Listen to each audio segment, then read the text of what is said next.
Gaur, palestinarren kontrako genozidioan armagintzari lotutako enpresen erantzunkizuna seinalatu dugu Sener enpresaren atarian. 2023. urtea, urte latza izan da palestinar herriarentzat.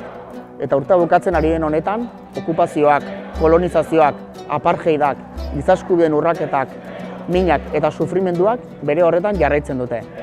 Eta guk gaur, kolonizazio honetan, gerra honetan, armagintza enpresek daukaten paperan jarri nahi dugu arreta. Gerra ere hemen hasten delako.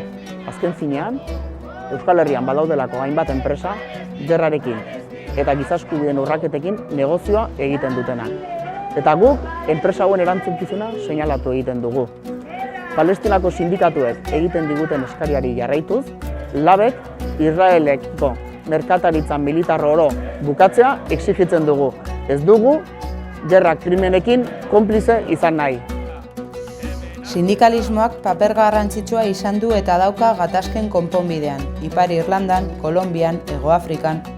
Palestinaren suntziketa eta okupazioa gelditzeko eskatzen du LABek, eta palestinarentzat irtenbide integrala aldarrikatzen du. LABek okupazioa, apartheida eta kolonizazioa salatzen jarraituko du eta aldi berean Palestinako eskubide nazionalen alde borrokan jarraituko du. Eta horretarako baditugu eskari eta aldarrikapen zehatzak.